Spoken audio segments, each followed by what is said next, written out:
When I first started writing this lecture, two things relevant to the topic happened simultaneously. The first few episodes of WandaVision were released on Disney Plus, and the first full trailer for the Snyder Cut was released on HBO Max. Released, or as it said in an industrial appropriation of what used to be countercultural and independent music jargon, dropped.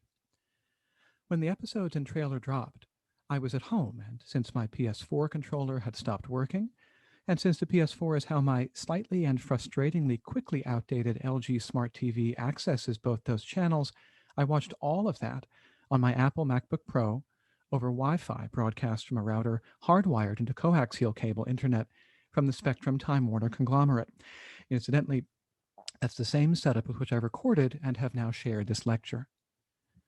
A few days later, my viewing in preparation for the lecture was interrupted by power outage when San Antonio-based CPS Energy, ordinarily $2.5 billion annual revenue, stopped delivering electricity as part of rolling blackouts recommended by the Electric Reliability Council of Texas, allegedly a nonprofit 501c4 or social welfare organization, all to help preserve physical structural integrity in Texas's power grid, whose state-specific status is an echo of Texas's old stance relative to the American Civil War.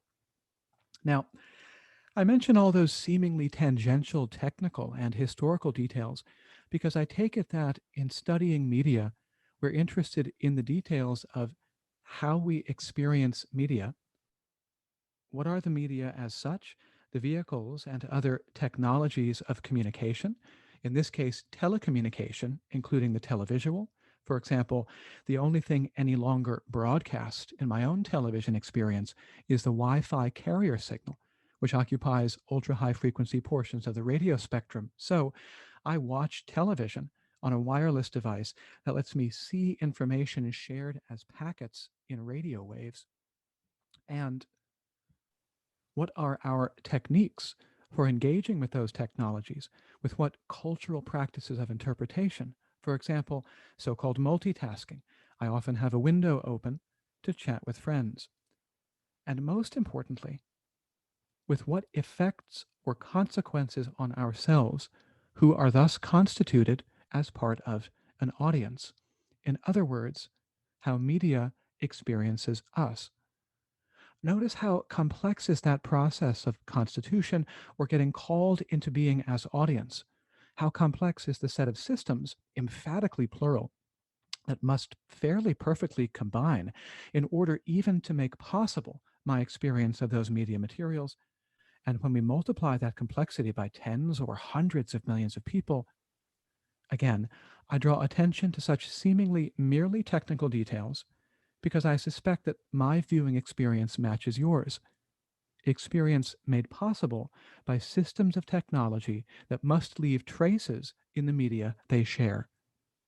One approach to mass media studies, especially then, is to look for those traces, to look for places where examples of media tell stories about their own status as media, that is, as mediated, communicated not directly, but by proxy of mediating technologies, even if those technologies are represented, as they often are, inaccurately or otherwise fictionally. In the case of modern mass media, then, those technologies are, as a rule, industrial and capitalistic, often even imperialistic and colonial. That is, they are technologies of industrialized and profit-oriented mass production, both themselves mass-produced and, in the stories they tell about their own status as media, actively seeking to produce us, their audience, as mass. From this perspective, it seems as if such massive media systems can only imagine people being like the systems are, as masses, instead of as individuals, as if the media's own strictly superhuman scales and whose potentially non-human goals make for a kind of industrialized and technologized ignorance of human life. But all of that leaves traces in the media they share. And our, your, and my matching viewing experience matches that of many others, matching but not shared, collective but not collaborative, We are constituted as a class, a group of viewers, without class consciousness, without knowledge or channel for our group capacity for action, all such that without knowing it, and that's crucial, without knowing it, or really without being asked to think about it, we are made into the mass for mass media. That condition of ignorance of our incapacity for action as a collective is crucial to mass. It is anti-democratic. It may even be specifically fascistic, all such that it asks of us a revisionist approach to history. In other words, I argue that one of the most fascinating and, I think, potentially frightening aspects of mass media in this contemporary televisual mode is the attention it draws to itself, recursively but unironically, cutting itself off from history in order to insist that its own vision, its own depiction of the world is the only reality. From this perspective, mass media is properly an amassing media. It seeks unceasingly to gather all things into itself, and indeed to frame those things, to depict them as having value only insofar as they may be counted as value adds for the stakeholders of the medium. Rarely does that include the end user, the audience member, who is produced as belonging to a class but unconsciously denied historical capacity for collective action. Now, all of that oversimplifies the history, and a bit later, I'll discuss a category of possible counterexample, fandom or fan community, as well as offer you a set of tools which I think can be useful as you develop your own social and historical critique of these media. But in the meantime, I think the oversimplification is useful insofar as it captures how televisual mass media itself seeks to oversimplify its own history. Let me say that again slightly differently. Ultimately, my interest for this lecture is in one of mass media's most characteristic gestures, pretending that there isn't history, or even irony, as if what's being represented on screen, represented, presented again, isn't representation or distance, but impossibly somehow present, in both senses of being right here and being endlessly now. By making that claim about itself, claiming that what is visibly artificial is natural, actual, real, mass media seeks to substitute self-referentiality for any reference to actual history. This is only intensified in the case of genres of speculative fiction, like science fiction and fantasy, which will be my focus, where the practice of revising history is so common it has a name, retroactive continuity or retconning.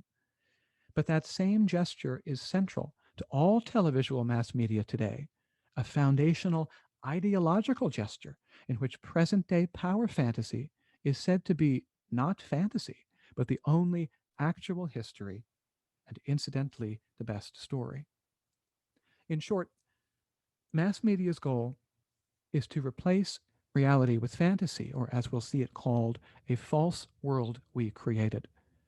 The ideological power of the gesture, however, that artful mass media magical sleight of hand, is to make us as mass believe that we, collectively, us amassed, have always believed only this.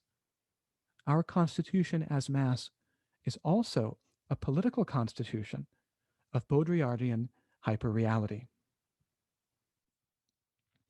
And yet, if all of that is pretty depressing, there is reason to hope. Mass media wants us to accept only its vision of history, which is a fantasy projection. But each actual historical element, including, as we'll see, traditional artistic devices, carries with it the potential to destabilize the fantasy by pointing instead to real history. The trick, and your task, is learning to tell the difference. My term for all that in this lecture is mass media archaeology. My name is Dr. Benjamin Eldon Stevens, and I thank you in advance for the rest of the time and the attention you're generously giving to me. The trick, again, is learning to distinguish in media between sophisticated irony and merely clever self reflection, or more precisely speaking, narcissistic self regard. How mass media envisions itself. Take as a first simple example a striking moment just a bit farther into WandaVision, when a shot from the end of the first episode is finally explained, a reveal, emphasizing how what we see, what is shown of the show, is also seen or shown and is a show within the show. This could be ironic if it weren't marked and nearly dismissed as kooky, per the show's and the series' depiction of a scientist character's comedy, drawing on the actress's typical roles, including in several installments of the Marvel Cinematic Universe, as a comedian, or rather as a comic foil, the butt of jokes. Revealed here more fully than the plot point, then, is a sort of reverse dramatic irony, insofar as characters we have yet to meet know things that we audience members do not, a characteristic or constitutive or defining feature of mystery. And yet, the series isn't a mystery. In its emphatic self regard, it is appropriately a magic trick. We know in this show centered on, as Wanda is in fact never called, a witch, that a rabbit must eventually be pulled out of a hat. But what mass media does, thus, is try to distract us from asking a more crucial question: where the hat came from. By extension, how magic works, not how the trick is done, but how there can be tricks in the first place. In other words, why are there mass produced hats? Eventually, we learn that the show within the show is, in its turn, a show within another show, which in its own way is made possible by magic. That is, the literal fact of the fiction being a show within a show.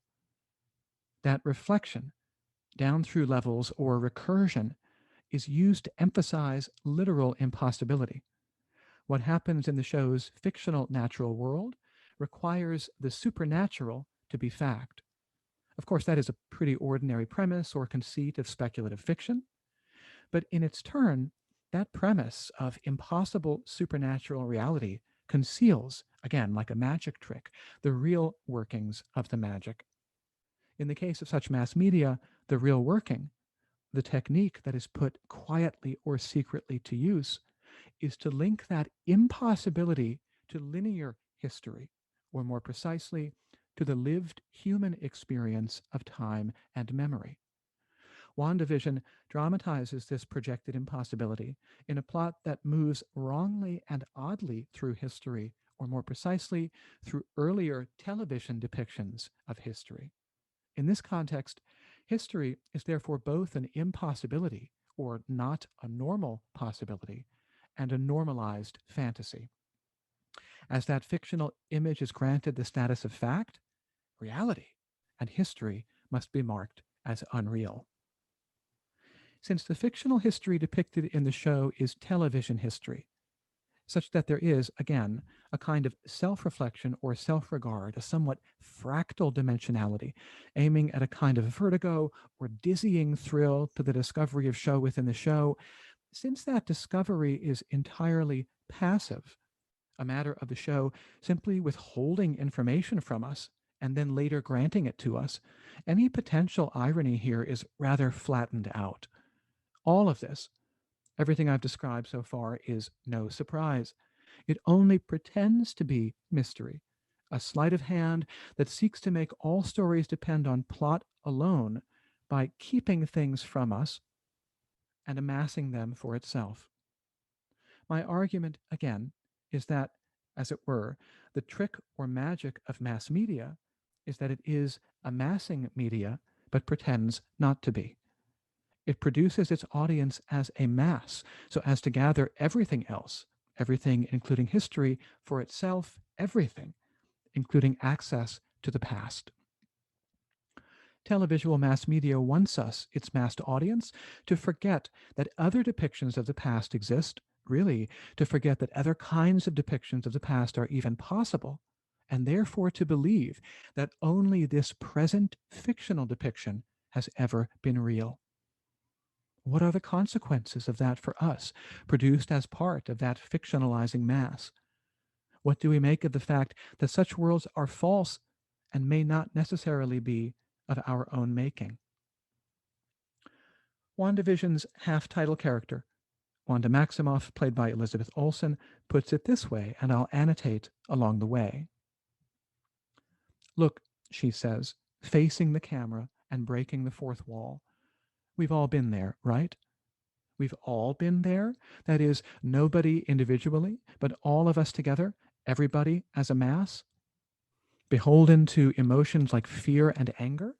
That is, emphatically negative emotions, which are nearly the stuff of traditional analysis of classical tragedy, and so which could be motivation for collective action against injustice, and yet which are immediately framed at this moment and in the show as producing only dangerous and feminized fantasy, destructive fiction from the perspective of a largely masculine literary and artistic tradition, expanding the borders of the false world we created. But is it really we who have been creating false worlds in context of televisual mass media amassing us as subscribers to fantasies of history? I think instead we have the capacity, collectively, to recognize such mass media depictions for what they are, fiction, that we can bracket off and apply only as desired. Indeed, my claim remains that even such monstrously successful televisual mass media do not and cannot completely succeed at replacing reality with hyperreality. There are always traces of the real and the historical, including in the form of traditional artistic devices and other echoes of earlier art. Since I've teased that, to illustrate my claim more fully, let me turn to another teaser for a trailer, the official trailer for the Snyder Cut, or Zack Snyder's Justice League. The trailer, the future expected film, the past rejected film, and those films' embedded visions of past and future, all these past potential futures, all of this will suggest that even something as monstrously commercially successful as blockbuster cinema, and at the same time as artistically limited as the DC Extended Universe, points unconsciously to our real capacity to resist, not to be masked, but to decide and to pass artistic and critical judgment for ourselves. Like WandaVision, in the months leading up to its release, the trailer for Zack Snyder's Justice League had been hotly anticipated by fan communities. The fact that there could be, in this case there is, such a thing as fan community, a known but anonymous audience, numbering into the millions, and essentially without individual identities so far as corporations are concerned, ready-made for this remade product, indeed made into a community by the fact of remaking the product. That teaches us so much about the workings of mass media already. If in my argument so far, the function of such amassing has been largely recursive, the closing of historical loops, here is a kind of accidental opening up. As the original film's original director returns to address the audience directly, speaking like Wanda did into the camera, and so breaking the fourth wall. In this case, also, it is a gesture of solidarity, linking him to us. And yet, as you can see, Snyder links himself to something we are not and cannot be, the central conceit of the fantasy, a superhero. They said, it says, the age of heroes would never come again. Although the reference in the fiction is to Superman and his fellows, implicitly we are meant to take it as referring also to the world of fact. Hence, as shown here, Superman is parallel to Snyder, as if Snyder is Superman's human cover. And if that's so, we know his nemesis, not Lex Luthor, but Joss Whedon, scab director, and Warner Brothers, the company that showed little faith in this fan-supported project, and so on. The strong implication is that this, the Snyder Cut, is the better version because it is, on some measure, the true version. And thus, in the now familiar mass media sleight of hand, it seeks to erase the fact that it is a replacement that has come later in historical time. Now, in a way, that too is pretty ordinary. In our media culture, we're used to things like deleted scenes, unused or extra canonical material made available for extra purchase later. What's different in this case is that, as it were, almost the entire earlier version is retroactively being made into a long deleted scene. According to the original film's cinematographer, more than 90% of the theatrical release wasn't directed by Snyder, such that mid-March, we'll have the unusual experience of watching a quote-unquote director's cut whose 4-hour runtime is more than 75% previously unseen material. Additional technical details draw attention to this strange difference. For example, for the original theatrical release, all of Whedon's footage, perhaps 90% of the movie, was shot digitally. By contrast, all of Snyder's footage was shot on film, and is therefore implied to be somehow more authentic or even true, the little art house film that could. But can we say that meaningfully about one of the most expensive movies ever made, clocking in at over $300 million, and also one of the highest earnings, amassing more than $650 million worldwide? Can we take seriously the claim that it is a super powerful little guy standing up for what's right against corporate titans? The corporate titans who made it possible and released it? Let's not forget that Snyder's little film will be released by HBO, whose streaming service HBO Max made nearly $2 billion in 2020. $2 billion. Just a little art house film shown exclusively in independent cinemas. How conscious such media is of itself, and how cannily it seeks to craft its own status as the only true or authentic history, and therefore how deeply we must dig through its baffling layers to find underlying histories, a process called mass media archaeology. One of my points today, punning just a little, is to link that kind of media archaeology to other more intuitive or cultural traditional forms of archaeology, that is, the search for origins through strata left over from the past. In my remaining time, I want to sketch a media archaeological study of the DC Extended Universe as a first example of how such televisual material propagates fantasies of history by projecting images of itself, images of present media, onto the imagined past.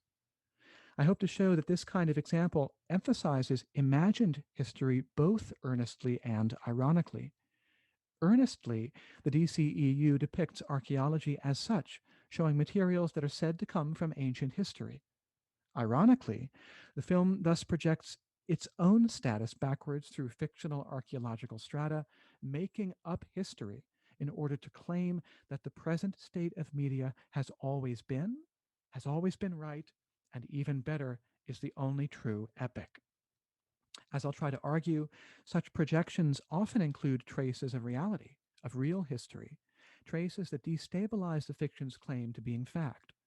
By digging for those traces, we can explore media's artistic traditions in more detail, actual ancient traditions that may help us to explode mass media's ideological claims. We can see the DC Extended Universe's archaeological projections of imagined ancient history and those projections' implicit claims about the value of the present, first of all by considering parts of the Snyder Cut trailer and the Whedon trailer side by side. Although the Snyder Cut is yet to be released, visibly archaeology is important. Gal Gadot's Diana is exploring along the lines of Indiana Jones, or maybe more specifically, Lara Croft Tomb Raider. The tomb she raids in the trailer contains something that links the future film's projected ancient past, already implicitly superior to Whedon's nothingness, to our world's factual ancient history. Taking a closer look, we see that Diana discovers in particular this imagined ancient prophetic image. From an art historical perspective, we might consider this a mishmash, or to put it politely, a pastiche, combining elements and styles from different eras, a kind of combination wholly characteristic of this sort of modern amassing media. For my purposes, what matters most is how this imagined ancient world is marked as ancient by including ancient Greek, or at least Greek characters, two words flanking the central figure. Transliterated, the two words are skotueides and darxeidos. Translated, they mean shadow image, which we might take as ironically referring also to the cinema, a play of light in a shadowy space like puppet theater, and of course, the DC Comics name Darkseid.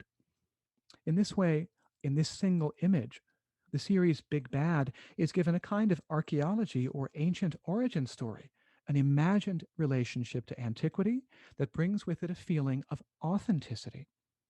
That gesture, an imagined relationship to antiquity that brings with it a feeling of authenticity, that gesture is a recurrent device or trope in the DCEU, and as we'll see, in this kind of televisual mass media more generally. It features in Snyder's gloriously inauthentically named Batman v Superman: Dawn of Justice: Ultimate Edition, where there is again what looks like ancient Greek writing on historical objects, here Diana's shield and sword. Transliterated, the Greek means little or nothing. This is window dressing, and so we might compare the literal window dressing of classical Latin in David Ayer's Suicide Squad. Si vis pacem parabellum, if you wish for peace, prepare for war, to which the camera has been instructed to pay but little attention, so that the audience can adopt the traditional Hollywood cinematic male gaze and gaze at Margot Robbie's Harley Quinn. The Greek is meaningless, but the fact that the Greek closely links Diana also to images of antiquity and therefore to a feeling of authenticity. That feeling is deepened or at least repeated insofar as the BoomTube Raiders' day job is art historian. And the volume of the idea is, in a manner characteristic of film epic, turned all the way up when, like Robbie's Harley alongside the mannequin, Gadot's Diana is overtly linked to the statue she is restoring. Those of you who have seen Patty Jenkins' superior 2018 film Wonder Woman will know, of course, that that hat producing this rabbit goes back much further. Wonder Woman's origin story, her archaeology, is as a statue brought to life by Zeus. We know this because little Diana is told this about herself, another example of recursion, and because that film thus centers on the story of how Diana, ironically, lives up to her own history by becoming Wonder Woman over the course of the film, or, as ancient Greek epic formula has it, by becoming a wonder to behold. Now, televisual media in this overtly ancient epic mode is full of such wonders to behold, so full, in fact, that even glancing at some examples, we can see how a film's projected images of history are, simultaneously, projections of the film's own history, that is, signals of its participation in film tradition. In other words, films like those in the DC Extended Universe develop images of imagined history partly to confirm their own status as legitimate media and authentic works of art. Thus, for example, Diana's first full representation as Wonder Woman, taking place in a World War I no man's land, is clearly an echo of Éowyn's epic dictum in Peter Jackson's The Lord of the Rings, I am no man. I am no man's land. If Diana's centrality to the action eclipses Éowyn's, that is partly on the model of other earlier film epic images of ancient epic heroes, including, for example, Brad Pitt's Achilles in Wolfgang Petersen's Troy, who in his own turn is granted authenticity and needs to be granted authenticity in this ludicrous fight sequence, granted authenticity in part by drawing on truly ancient materials depicting heroes from epic. notice the visual modeling and wonder at the meaning, since this early 5th century BCE vase shows Achilles on the left, defeating an enemy hero on the right called Penthesilea, who, as some of you may know, was, of course, one of the Amazons. The same visual and physical modeling simply pervades modern epic filmmaking, and therefore comes along with a shift in visuality that is recognizable as being utterly conventional, that is, as signaling a given film's conscious participation in epic tradition. When a certain story is told, like Little Diana's bedtime story about the Olympian gods, the visual stuff of the medium changes, suggesting that now we are in a different imagined world or fiction, and implicitly suggesting, by contrast, that the film's ordinary imagined world otherwise is not fiction or fantasy, but somehow real, or more real, somehow history. Hence things like the Deathly Hallows, the flashback in Thor Ragnarok, even the final battle in that film, when crossing cannons, Thor becomes a kind of wondrous Zeus, a transformation that reaches its fullest version in Infinity War, and so on. Now, the fact that this version of fiction happens so often may be linked in part to a wholly not artistic reason. These sorts of televisual mass media properties are squarely among the highest grossing single products in history. That is, they have been the most successful at producing mass audiences by transforming individual viewers into members of that mass. The fact is, there is absolute terms as well as in terms adjusted for inflation. It should still be frightening, but it should not be surprising when the most effective media in history continuously seek to have effects on history, projecting images of themselves backwards in time. Call those projections ancient cinematic devices. Thus, to round out some examples from the DCEU, we would note how Batman v Superman Dawn of Justice Ultimate Edition simultaneously does this and ironizes it. For example, including a museum curator who believes he has acquired the sword used by Alexander the Great to cut the Gordian knot, a sword whose authenticity is then confidently challenged by fantasy figures or superheroes, that is, a fictional sword whose alleged factual status is challenged by fictional beings with imagined ancient histories of their own. Or in the same film, how Jesse Eisenberg's twitchy Lex Luthor tells an extremely film traditional version of the myth of the Titan Prometheus, a version, had we the time, we could compare to, for example, Guy Pearce's version as Peter Wayland in Ridley Scott's Prometheus, and all of this in Batman v Superman at a library benefit featuring a Parthenon cake. That is, all of this a conventional and only somewhat artistically interesting bid for authenticity. If all of that feels scattershot, and at this point in the lecture I can't imagine that it does not, let me look to my conclusion by noting how these recurrent gestures, these tropes or characteristic devices, are themselves actually ancient. These artistic devices deployed by modern televisual mass media for its own imagined authenticity have roots in real ancient history. They are, in fact, ancient cinematic devices. For example, it is an ancient trope that epic heroes have magically decorated shields. Hence, Diana's shield might be compared to the Homeric shield of Achilles, an instructive comparison insofar as the shield thus forms part of a tradition stretching over thousands of years of attempting to depict the fiction, sometimes in ways that are less well advised than others, none of which depictions quite capture the power of the original description. I'll read just a portion of this description of Achilles' shield from Homer's epic poem, The Iliad.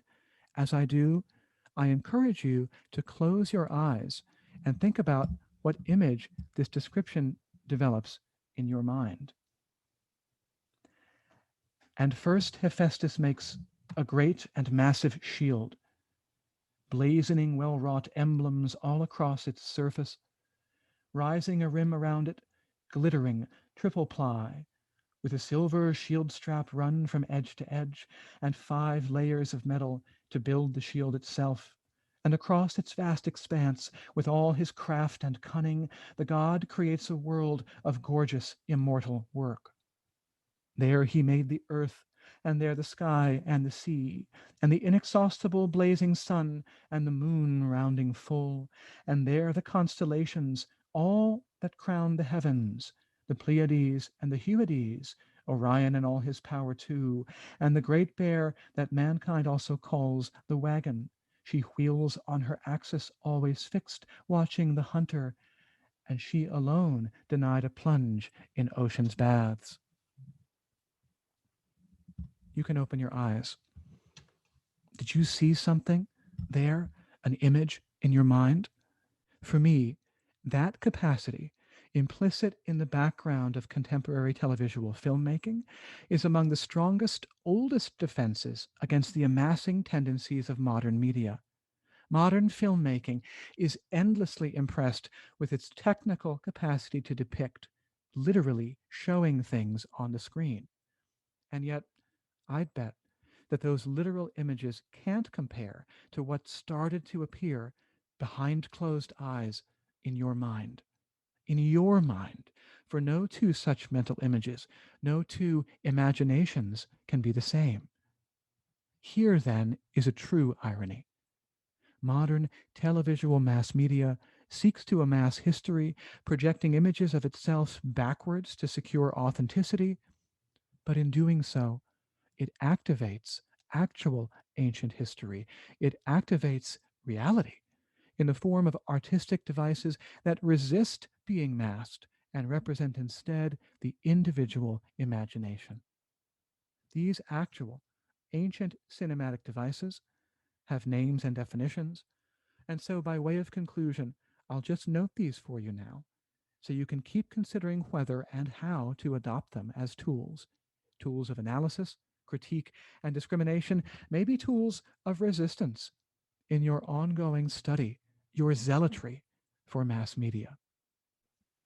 The basis of the technique, that ancient technology for artistry, is called Echrasis.